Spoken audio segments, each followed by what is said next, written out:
everybody. Welcome to another fabulous episode of Not Another Couples podcast. Because we're still a couple. So far, we're doing all right. So far, although we've had how many years itch do you get? 7. We've had 3 of them so far. Fuck. No, sorry. I was going to say you're doing all right, but if you did turn into any of the males that we watched on Manosphere, then there may be some evictions happening. It's getting a lot of press, old Louis Theroux. So Manosphere happened. I hadn't heard of this phrase before. Had you?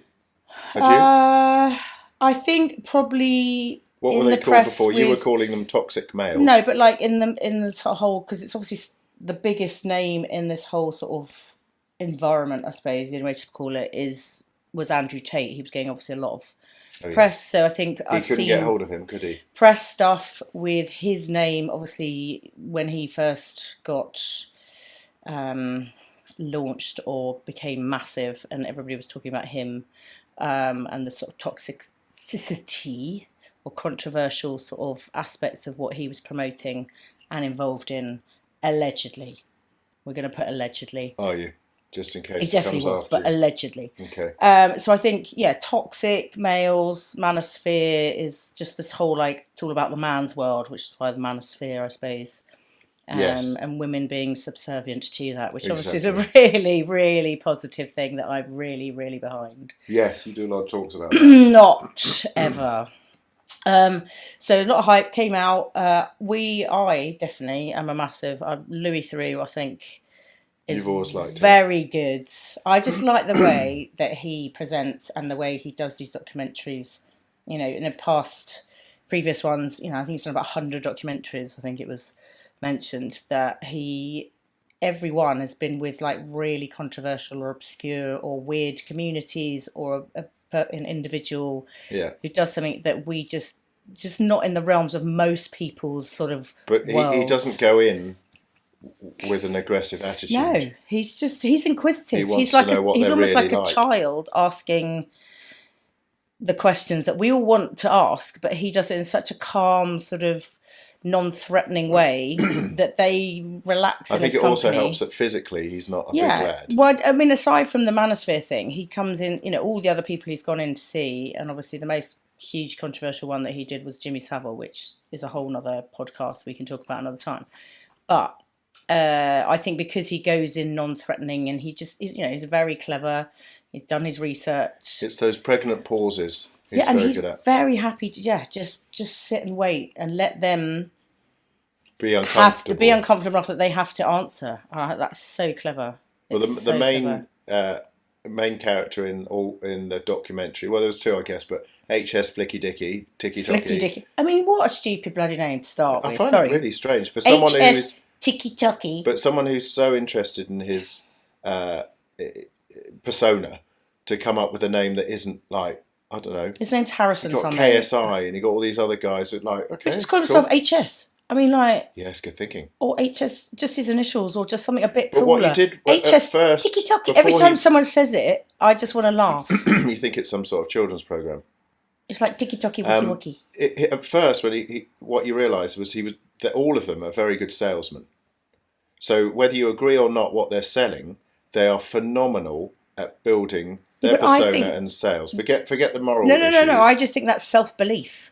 Yeah, but there's lots of people with self-belief who never and very thick-skinned that they don't feel anything. No, you're going into the moral aspect. No, but they don't feel anything, I don't think. They don't feel any remorse. No, I think the drive for monetising what they do overrides any moral. I mean, that is the because he said he wasn't a fan of OnlyFans, but he promotes OnlyFans. Yeah, he owns an agency. He thinks people that look at porn are pathetic. I think was his words. I don't know. I just found that we've all known people in the past, not selling shit like this, but before the internet, who are amazing salesmen. I think we could all think of estate agents who are fucking. But you'd call horrible. it gift of the gab, yes. In those sort of, that would be our sort of. But the drive to this live content now, where he can be doing up to 7 hours a day, and the problem is that if it gets boring, people drop off.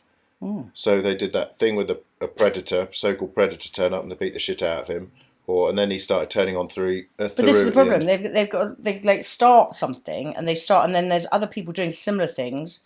And so they have to outdo the other people to get the, what do you call it, clout. It's all for the clout, you know, of the clicks of people watching and following and, you know, monetizing everything that he says and does.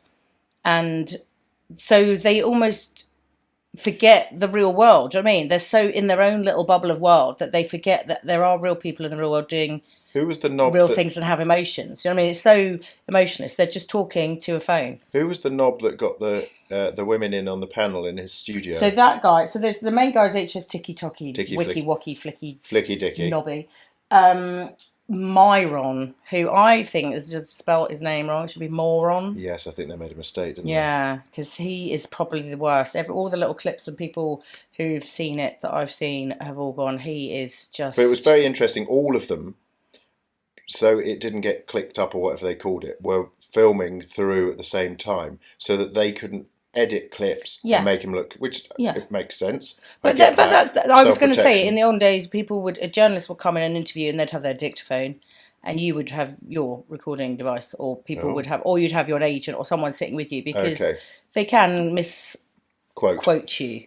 But he was really acidic. He was a very unpleasant human being. He was awful. To the point where I'm glad his girlfriend left. So he's just spewing hate to women, basically, and derogatory, putting them down, and that's his whole thing. He called a woman recently a fat Jew, and I'm like, she was heavily pregnant. This, for me, looking at it as a woman and a mother, we watched it with Flynn, so he's their sort of target audience, age sort of 18. They're a bit old now, but he's probably a bit old, but like the 14, 16-year-old boys are really, or even younger, are just massively into all of this because they don't really understand. They're still like going through puberty. They're still not Flynn, but you know what I mean.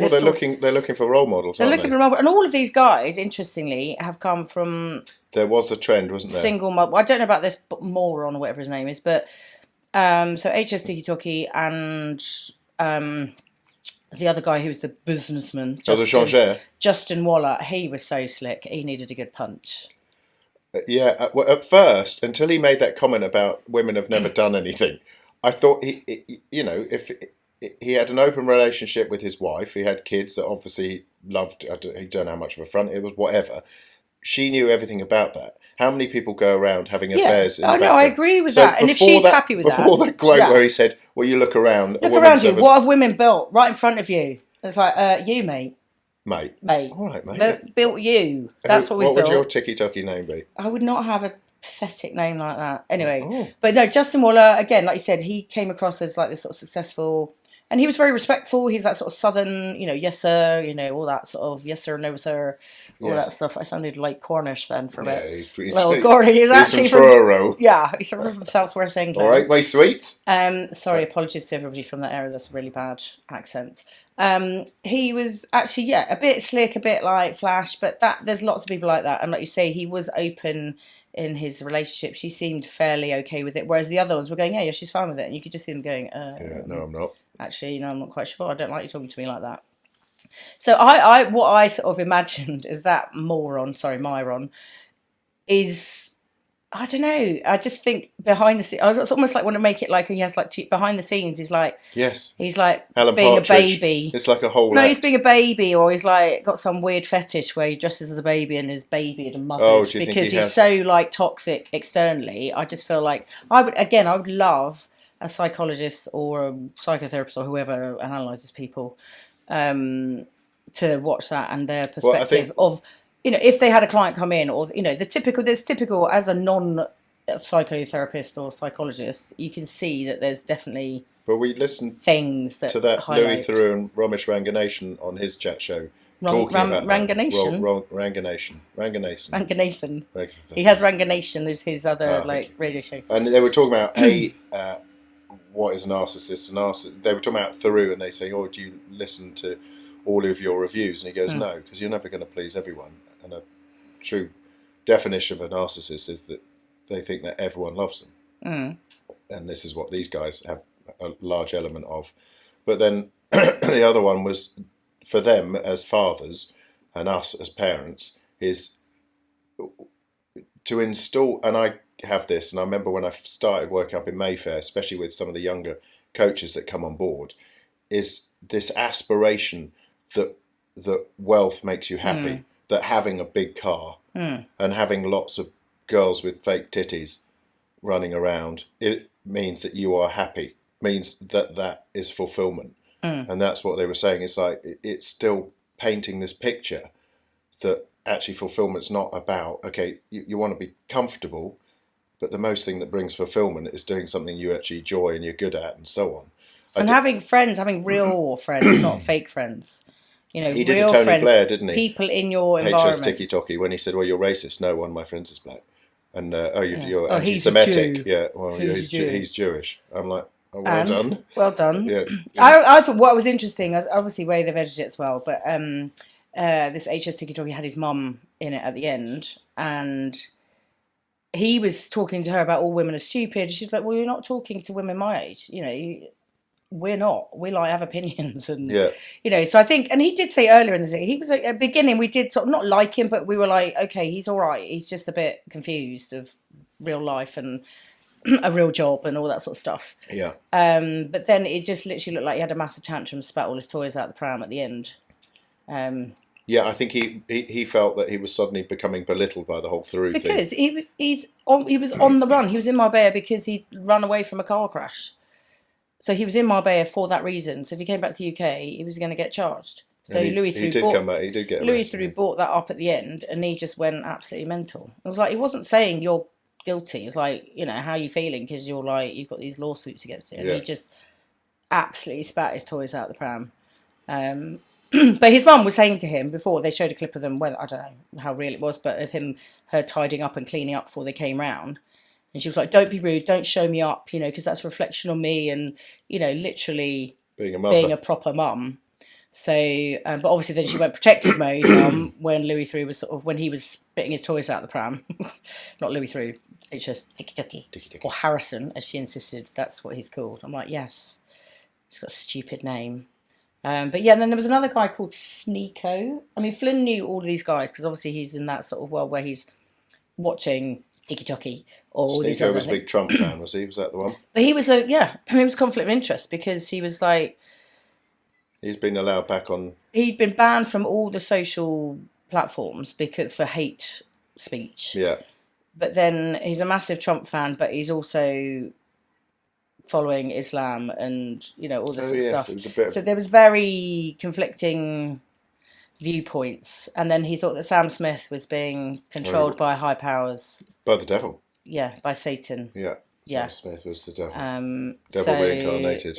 Very, very... It's almost like you say, it's like these extremist views that some of these guys have started to follow. And there are the ones who are extremists, and then you've got the ones...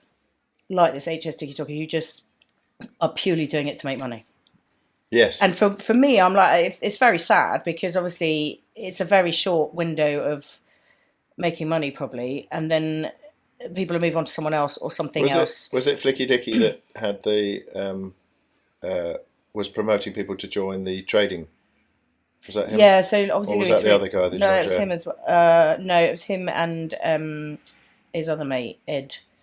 He was in it briefly, but he was just. It's just, you know, it's great for boys or whoever, young people, to follow people, but actually have a positive. You know, it's just such a negative, toxic environment. And you know, this HS Tiki was trying to get people, obviously these boys, to follow him and click and follow and watch and pay. But then obviously on the end of once they've hooked them in, he's then going, right, you know, my fitness programs or my this or my that, or this is you invest in this, and he takes a cut of their investments, and Louis Theroux put some money in, and he was like, well, all his investments weren't great advice, so I don't know quite what he was promoting there. Well, the reviews on the investment companies were terrible. But yeah, I mean, just hilarious. I mean, what made me laugh, the best bit for me was at the beginning when this HS Tiki Toki is taking him to the gym, and they're so used to their own spiel and their own environment, and so they have a camera in front of them. He was doing his live broadcasting or live stream, whatever. So he's talking to Louis Theroux's camera crew and going, okay, so we're going into the gym now. This is a really cool gym, and you know, this is what I normally do. I normally do my workouts earlier in the day, and da da da. And he's chatting to their cameras, and Louis Theroux's just behind him, going, "Who are you talking to?" He went, "Oh, sorry. This is the real deal. I forgot, you know, da da." He's like, "No, forget they're there. Talk to me." I'm here in person, real person here, over here. Yeah. So it's really weird and just so exhausting, the environment of constantly having to be on or come up with some Yeah. New. crazy Yeah. idea and new click and like new thing that they're just trying to hook all these kids in. Well, this is the thing I have with Instagram just for the gym. It's like, oh, and we only do like one post a week, maybe a couple. I just imagine having. It's stuff that's happening daily for you, that you're not sitting at home going, right, we'll get this client in and we'll try and do this for them and we'll make them look like this and do da da. That's the difference. Yeah. This is your job, and this is what we're just covering what actually happens in the gym and giving people a little window into what difference of clients or the way you train or advice or whatever it is. These guys are sitting every day or whatever, coming up with shit to do on camera just to try and get people in. YouTubers like the guys at Flim Watch, some of them are like really funny, and obviously they're creating programs, they're creating content. It's a new way to create programming. Yeah. And they're coming up with fun, like us doing this. This is a fun thing to do. This is not like us every day going, oh God, got to do this or got to do that. It's just something that's interesting and it will relate to a lot of people. So, it's not against that. It's what the sort of type of stuff that they're trying to come up with to outdo each other, to like become more extreme for the clout, as he calls it. Have you gone on OnlyFans yet? No. No. I don't really know what it does. What is OnlyFans? Could be anything. Could be anything. You could be like taking photos of your feet. But what is it? Stills or videos? Anything. Both. Oh, is it? So it could be me eating my toenails. Yes. Oof. You could make millions, actually. Could I? I'm going to pimp you out. Anyway. Okay. I think that would work. What's that? Older fans, maybe. Do they rate the Do they rate the OnlyFans? Is it? Why are you asking me? Well, I thought you might have I haven't actually looked into. We haven't researched this. Okay. If you do know more about it, obviously through a friend, please do let us know. Write in. I haven't. I'm going to look it up. Do you get that? No, but don't Google it, because then you'll just get that on your search engine and you'll look like a right pervert. Oh. It's for research. I'm looking at tractors. A bit like that. MP. Oh, yeah, that MP. That was hilarious. But yeah, it's interesting. But Louis Theroux, who's the other people? So he did the Tiger King or whatever it was called before.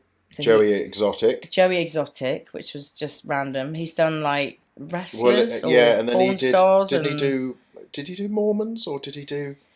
A lot of it is in America because there's some very extreme. There was a racist group, wasn't there? Like Ku Klux Klan. Yeah, it wasn't National Front, but it was that kind of equivalent. But they all lived in an area together. I mean, he's put himself, as you said, in some pretty. Yeah, there was like risky kind of swingers scenarios. Thing, wasn't there as well? There's. But he goes in and just sort of a way, he just wants to understand why that is their thing, almost, and how people from the outside perceive them, how they do their daily life. Where did you come from? Where did you start? I mean, that Justin Waller, the businessman, Slicky Ricky, he should be called. Yeah. No, that's HS Dicky Slick. Dicky Tocky. No, but Slicky Dicky. Justin Waller was like Slicky super Ricky. slick. Okay. He drove Louis through in his like Lamborghini through some like trailer park place that he grew up in. Oh yeah. We're saying I used to go up there and do this and do that, and so it's interesting that I think if you've had a tougher upbringing, there's always like this massive drive to get out or succeed. You either go one way or the other. You either like go down and out, or you have this massive strive to be better, do better, have more money, have stuff. Do you know what I mean? Because you probably didn't have stuff, and that's all of them. Their show of wealth is stuff. It's houses. But again, it's hilarious. You look at then something you're going to go. The guy's going, well, the Myron. I mean, he was in some little flat somewhere. And then he said, so where do you live? Like, do you have... He said, I have my thing back there. I mean, he's probably like got some little shithole that he lives in, He said, I'll show you that later when my girlfriend comes and cleans it up. When she comes and cleans it, I was like, that what? Yeah. I mean, it's fair enough. He said, I haven't tied it up, but, my girlfriend's promised she's going to... It's just the way it's worded. It's like, I can't clean it because I'm a man. And I do this. I provide. But that's what that Justin Waller, she was saying, like, he's the businessman, but I sit at home and look after kids. Oh, yeah. And that's fine. I have no problem if she's chosen to do that. What was really worrying in some of those scenarios is that they can't speak out because their partner's standing there. Yes, you could just see. And you can see absolutely to say, and trying to get them on their own. I mean, like that. It's a bit like me with you. What, you're subservient? Yeah. Scared. Well, you're ginger and freckled, so you have to be. HS Ginger Whinger. What would your name be? A Ginger Whinger. Yeah. Yeah. Not the freckled fiend. Warrior. The freckled fiend. Yeah. Teabag. Oh no, that's something else. Yeah, you get a lot of clicks though, definitely. Clicks. Clout. Ooh, but that's for the clout, but you get clicks. Because people have to double click on it, watch, that's what that's called. You're so down with the youth, Suzie. Honestly. Should we do a live feed? Let's do a live from here, from my bedroom office / it's not actually my bedroom. You could do a live feed on how much leopard print. You could get all your leopard. Jesus, I'm just looking now. What? Do you know what? I have not bought. You bought me this. Yeah. I bought this. Yes. Who bought those bags? One was made. Both from Rachel. One was made from Rachel. And Ray. So yes, can we give a shout out? We've got our super fans are back on the case. We've seen a few. So Heather and Dina. Saw Dina last night. Oh yes, very good. Our super fans. We have a lot of other super fans. Thank you very much, all of you, for listening and watching and following and clicking and. Can you do something for the clout? What can you do? What would you clout? Do? Come on, keep up with the lingo. Oh, sorry. I could get my feet out and eat my toenails. Oh. I'm a bit stiff today, so I don't know if I can still get my foot into my... Oh, I'm getting stiff. Oh, it's because of my back. But normally I can get my foot into my mouth. I won't do that. I can pick up a matchbox with my anus. No, I can't. With my mouth. You know, the one where you do the splits and you do that? I could do that naked from behind for OnlyFans. I don't think our viewers need that. No. I was more shocked yesterday when we went to the extravaganza. No, it wasn't extravaganza. Sports presentation. Leaders of 2026. Someone was filming it, and there was a guy in front of the camera with a bald spot, and that was me. See, I don't know. So I think it was just lit. No, whatever. How can you light a bald spot if you haven't got a bald spot? You haven't got a spot. You've got a bald spot, but it's not as noticeable as if you've got a spotlight just on that part of your head. You need to tell me if I start looking like a cock. Just shave it. Oh, that was years ago. Oh. Shave my cock. No. Oh, come on. We're not doing it for the clout now. Well, you just asked for clout. But then we've moved on from the clout. We're not in clout mode now. Yeah, so I don't want to look like Friar Tuck. I don't think you will, because that's literally like round there. Well, you never know. What would you do? Would you shave it all off? Yeah. Would you go like Jason Statham and just talk like that all the time? Yes. What you looking at, girl? Going, what? Make my tea. What? You stupid little... You slag. Yes. Oh, no, that's EastEnders, isn't it? And then I'll buy a caravan park. That's Danny Dyer, isn't it? I don't think that's gone down very well. Oh, is it not? Apparently, well, reviews. Well, it depends, you've got to have interesting stuff and stories. That's when you need characters in it who've got their caravans and... Yeah. Him just owning, I suppose we're like your Clarkson's granddad's farm. Had a caravan. My grandparents, we had a big static caravan that was down in Lancing in Sussex. You spent many a time down there, didn't you? It was brilliant. In the 70s, down there. Just out on your bikes all day. Simple life. Come back for your, I don't know. Tea, or if you're treated, get fish and chips. Fish and chips, along the beachfront, we used to go to the little amusements thing, that was fun. Right on the beach. Was that the two penny, with all the drop down or whatever it's called. What's that called? There's a show that Ben Shepherd does. And they did the coin drop. No, coin drop. Yeah, it's something like that, isn't it? I don't know what the show's called, but anyway, that. And then Nessa in Gavin and Stacey used to super glue them so they don't drop off. Yeah, very. Yes, all those things. So that you go and get like some toxic milkshake that had never seen a natural ingredient in its life, probably. Nothing natural. In the 70s. Actually, it's probably more natural in the 70s. Slush puppies. I always used to get a slush puppy if I went to and did all my county training for gymnastics, because that was in Hemel Hempstead. And there was what colour? Blue, obviously raspberry. Did you? What, stain your tongue? Always blue. Nice. I think they only had 2 colour options anyway, and you're like, I'm going blue, because why not? That was the only place you could get it. We went to that show on Friday, didn't we? The off menu. Yes, so. Well, I made a boo-boo. What, you made? I thought I'd booked James Acaster's stand-up planned show. ahead, you bought tickets, you I bought it for his show, James Acaster, brilliant, da-da. In the morning we were going last Friday, so I looked up on my phone, I was like, Royal Albert Hall, James Acaster, just to see what time the show started, because you had a really busy Friday and we're trying to plan. And then nothing. No mention of his show. There was something to do with Cirque du Soleil. I was like, oh, maybe it means Royal Festival Hall. Let's look up there. No, nothing. Then I looked up James Acaster's tour, not even remotely on the London, Friday the 13th of March. So I was like, can you just send me the tickets? Can you send me the info? And then even on the ticket, it didn't actually say what it was. No. Well, I did say off menus, but we didn't know what that was. No. So that's his idea. podcast, basically. Him and Ed Gamble. Gamble. Who your mum knew. Yes, because he does lots of cooking stuff, which I didn't know. So we went to this show to listen to a podcast record. It was like a live show recording of a podcast, and we knew nothing about the podcast. So all the little clips and all the little expressions and sayings, there were people with merch, T-shirts. I was like, we need this. We need more merch. We need.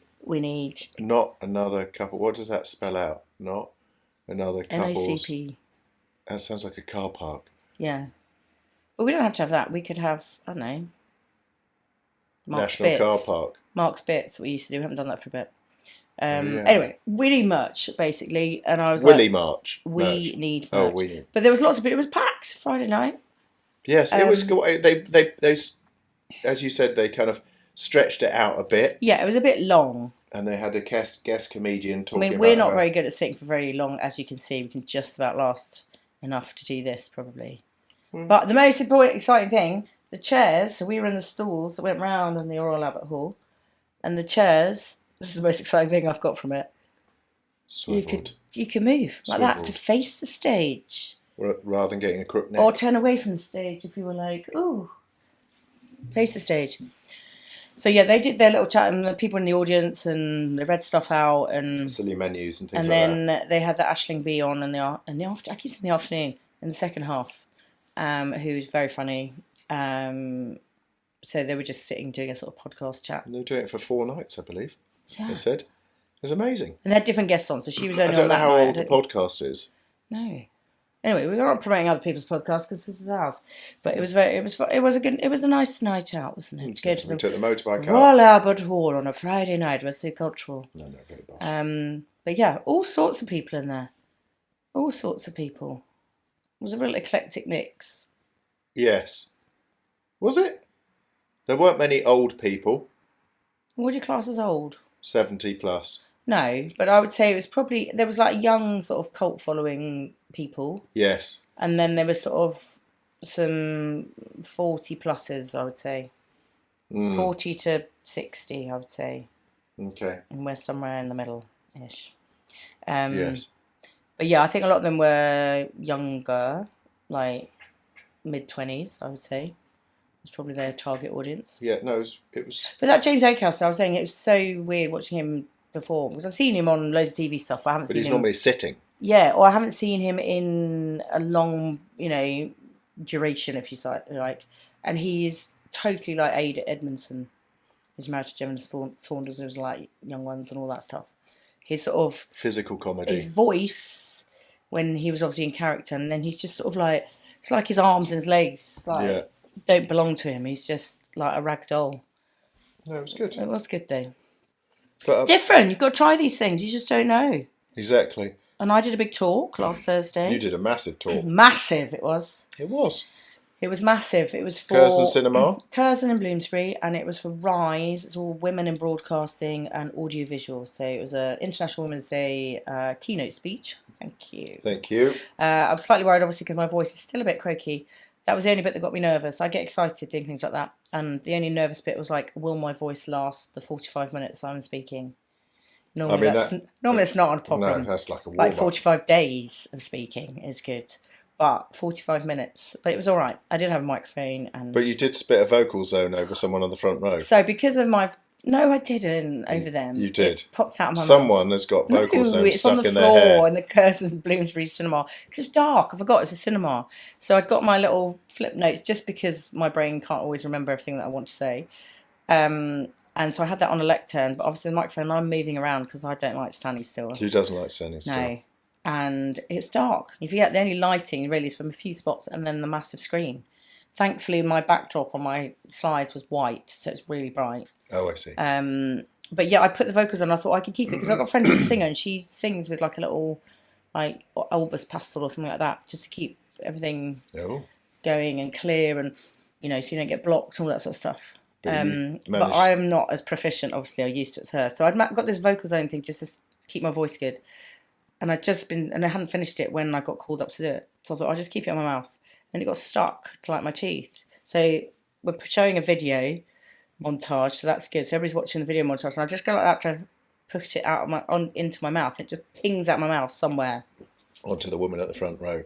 No, they were far enough away. It was literally just in my vicinity, but it was too dark. Someone out there. Okay, so I just pretended it hadn't happened and just carried on. Nice. Because, I'm a professional. So there's a sticky bit in the cursor now. Yeah, it's fine. That'll be fine. As long as it didn't go on the laptop in front of me or anything like that. So yes, it was very good. Very good and really nice bunch of women and loads of... Were there any men? There were two. Blair, who produces this, they came down from Scotland, which was very exciting. Yeah. And another younger gentleman who was there. What was he doing there? They're allies, or he'd come with his work people or girlfriend or whatever, because it was like 4 o'clock, so that, or 4:30. He wasn't on the pool. No, no, he was with someone. So anyway, it was nice. It was just really good feedback afterwards, and lots of chat afterwards, and in the sort of drinks reception thing, which was brilliant. And I got lots of brilliant messages on LinkedIn with women coming up and saying, "Amazing! I went into work. Thank you," because I went to work and said, pitched an idea that I've been sitting on for a while, and it was well received, and I feel really good because did it. You sort of said, just let me go and do it. So they did. Brave pants. Put your brave pants on, go and do it. Have you got your brave pants on today? I've got my new bogey green ones on. Okay. I think they're bogey green. Does that... And are bogies always green, do you think? Yeah. Mark's showing his pants now. Sorry, everybody. Quite green. They match your belt, sort of, ish. Yeah. And your personal space. They're personal space. They're like... They're PS on pants. brand. PS pants. Piss pants. Don't say them to... PS pants. Your voice is going again. You need another vocal zone. Okay, people. We love you. Thank you for listening. And go watch Manosphere and please just sit calmly. I was actually much calmer than... Flynn was absolutely shitting it that you were going to get all... Because if we giggled at anything, you'd turn and go, but stop it! Thankfully, it was Louis Theroux doing it, because I just thought he's brilliant. I would love to be that calm in some of those scenarios that he's in. And not judgy. To interview and rather than just wanting to punch everybody. So I have huge respect for him as a broadcaster, and I just think it's very funny. He's just so mellow and a bit geeky, and it just sort of works in those scenarios. But I think, this is why some of my jokes would be, it's like, why do women have small feet? I don't know. I don't have small feet. So they can stand closer to their husbands and headbutt them. So they can stand closer to wash the dishes. You're saying it very, very scared. Scared. Be afraid. Why do women... When the cameras go off. Why do women wear makeup and perfume? I think you're going to get cancelled. I think Blair might actually just edit these out. Because they're ugly and they smell. It's just an old joke. It's a Jim Davidson joke. Yeah, that should never, ever be Do I agree with it? No. I'm just putting both sides out. Never be said out loud, ever, in any circumstances. No, exactly. My wife doesn't need makeup and she doesn't need perfume and she's got big feet. Yes. So there we are. Bigger feet, not big. You've got hobbit feet. I'm actually hairy. hobbit. Really hairy toes. Feet. That could be OnlyFans. Anything goes. From what I've heard, and the people they have on various TV shows that they interview who are on it or do stuff. We talked about it on the podcast ages ago, about the girl who had all the sweaty kit. So you should send... Oh, you can get dirty Chinese knickers. Japanese knickers. Or any knickers. Doesn't have to be Asian-related knickers. They could be any... There are the strangest requests out there, and lots of people have very strange things that they're really into, and that is what makes the world go round. Dirty earbuds. Anything. But I think sometimes you have to show that you film doing it, and then you put it in a little thing and you send it to them. So people will girls will I don't know, wash their feet or paint their toenails or cut their toenails, put it in a little bag and send it to some weirdo. I mean, some customer. It's quite bonkers out there, isn't it? But they get paid like 200 quid or 400 quid. Some people will have more money than... What happened to just doing a nice jigsaw? Have a nice cup of tea. Or Lego. Lego? Lego. Why do you have to get someone's old toenails? What turns someone When on? no, but when do you decide that that is something that is? Yeah, and also, How did I'm that? sorry. How did that but happen? I'm sorry. in the first Those place? people. The next stage is cruelty to animals, and Yeah, other but things. It's not my right. They're worry is not that. right. Yeah, but then I think you could like plant it on as DNA on someone's Oh yeah, you talked about murder that. scene. Yeah, Yes, you'd or love like all that. hair. They like their CSI. hair, or I don't know, weird. Like you brush your hair. I mean, I could make a fortune. Brush Your my hair is hair. everywhere. It's literally Our sink. flipping. You could be. Excuse me, beard trimmer. You block the sink with your beard trimming. It's not my beard. So It's your hairy toes. yes, Hmm. hobbit feet. Anyway, on that note, have a Right. lovely week. See you next week. Love you. Bye.